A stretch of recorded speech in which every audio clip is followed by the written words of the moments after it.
পাকিস্তানিরা সর্বস্ব লুট করে নিয়ে গেছে, কাগজ ছাড়া আমার কাছে জন্য কিছু রেখে যায় নাই, বিদেশ থেকে ভিক্ষা করে আমাকে আনতে হয়, আর এই চোরের দল আমার দুঃখী মানুষের সর্বনাশ করে বা লুটতরাজ করে খায়।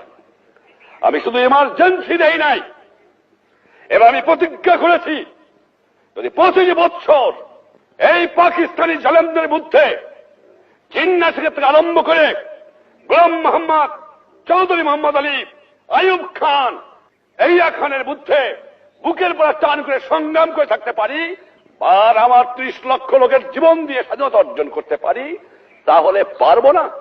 নিশ্চয়ই ইনশাআল্লাহ পারবো। এই বাংলার মাটির থেকে এই দুর্নীতিবাজ, এই ঘুষখোর, এই মুনাফাখোরি, এই চোরাচালানকে নির্মূল করতে হবে। আমিও প্রতিজ্ঞা নিয়েছি, তোমরাও প্রতিজ্ঞা নাও, বাংলার জনগণও প্রতিজ্ঞা গ্রহণ করো। আর না, অসহ্য সীমা হারিয়ে ফেলেছি। এই জন্য জীবনের যৌবন নষ্ট করি নাই, এই জন্য শহীদরা রক্ত দিয়ে যায় নাই যে কয়েকটা চোরাকারবারি, মুনাফাখোর, ঘুষখোর দেশের সম্পদ বাইরে বাইর করে দিয়ে আসে, জিনিসের দাম গুদাম করে মানুষকে না খাওয়া মারে। উৎখাত করতে হবে বাংলার বুকের থেকে এদের। দেখি কতদূর তারা টিকতে পারে। চোরের শক্তি বেশি না ইমানদারের বক্তব্য, সেইটাই যেমন প্রমাণ হয়ে যাবে। অন্যায়ের বুক কাছে কোনদিন মাথা নত করি নাই।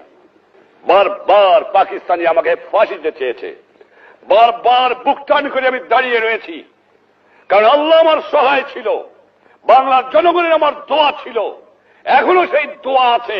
ইনশাআল্লাহ তোমাদের সাহায্য, তোমাদের সহানুভূতি, তোমাদের কাজ, দেশের জনগণের ভালোবাসা আর ইমানদার মানুষের সহযোগিতায় এই দুষ্কৃতিকারীদের নির্মূল করতে হবে।